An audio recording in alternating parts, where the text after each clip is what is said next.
Cycle Solutions is your one-stop shop for upgrades and service. Cycle Solutions, Fort Myers, and CycleSolutions.com. Taking your bike from the street to the strip. Hello, this is Chris Waddell from Cycle Solutions. Today I'm going to talk to you a little bit about doing a chain adjustment on a bagger. We do a lot of the Trask swing arm. This would apply specifically to the Trask swing arm. This is the zippers chain drive conversion with the cush drive inside. We use an RK chain. Same is true if you do the Trask. We sell both, we use both. Basically what we're going to do is talk about the tensioning and the steps that you take. In this particular case, you're going to need a few tools, 1/2 inch and a 7/16 inch box end wrench, and they're for the adjusters here. I prefer a good sized tool. This is 1 1/4 inch with the extension, a socket here. That'll be for the nut. In this case, the Trask setup has a nut on both sides. So there's another tool required to make this happen safely, and that is a 10mm Allen socket. Gunner's going to be my assistant in this. We've already kind of prepped this for this video.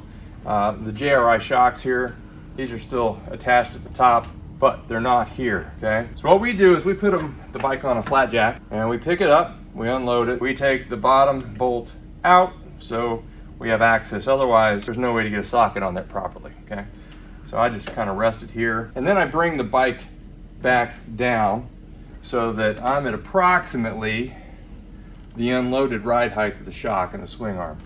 So at that point I can kind of look at the arrangement or the tension. In this case it's a brand new install, so I'm going to set this just a hair on the tight side.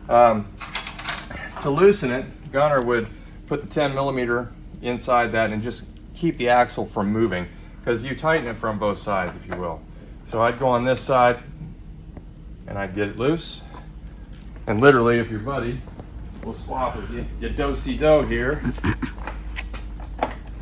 and you do the same thing, okay? With the Trask, you're going to want to set the axle so you have basically the same amount of threads left over in the nut, so it's evenly spaced when you put it all together. So using that 3/4 inch wrench here, you've taken this off, you got it set at the right height.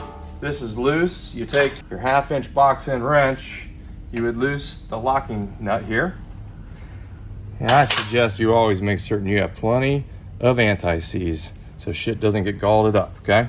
So in this case, I believe you can see the marks. So this is mark on this swing arm on the top piece, set there. And by the way, this post is adjustable. You can flip it forward, backwards. You can move it forward and backwards. This is extendable. This swing arm is infinitely adjustable. So what I'm going to do is I'm going to start bringing this back.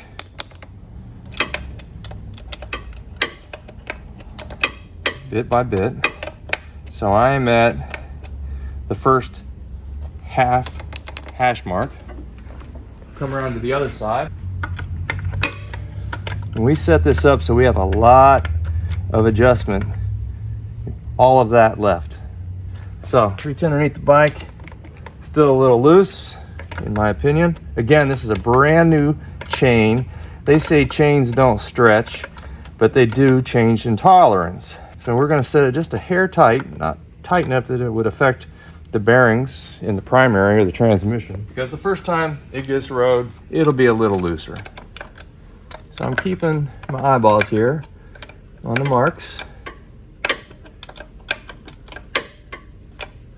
And I've gotten it too tight.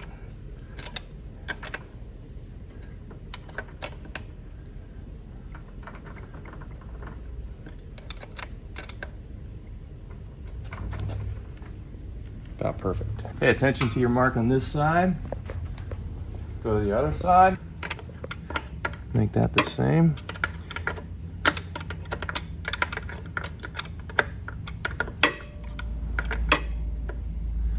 There, there. Cherry. You hold the adjuster, you spin your 1/2 inch jam nut. The little piece in front of that's for safety wire. Doesn't have to be here. We put them together as advertised. So you make it snug. Once these were tightened, you could run safety wire through here and through your nut. And that way you don't ever have to worry about anything coming loose. So go to the other side and I'll lock that down. Spin it forward. You can see I'm an anti-seize fan. when it comes to these parts, you got all this stainless and aluminum. You don't want them to get into an argument.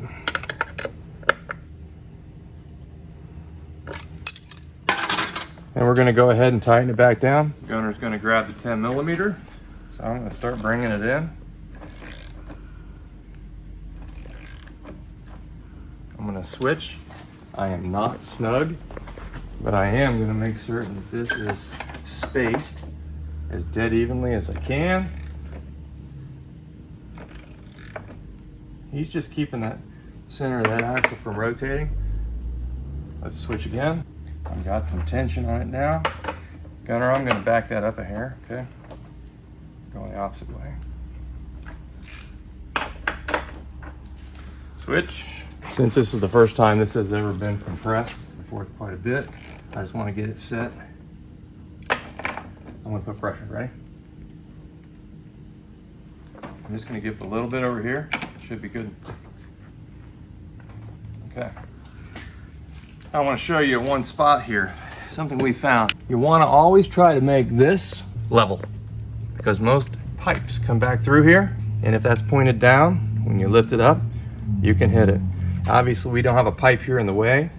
In preparation for this, if you had a dummy pipe, I'd loosen it up at the back, drop it down, and then if you had an exhaust or muffler here, it's easier just to unclamp it and pull the muffler off a header. That is set properly, is about perfect.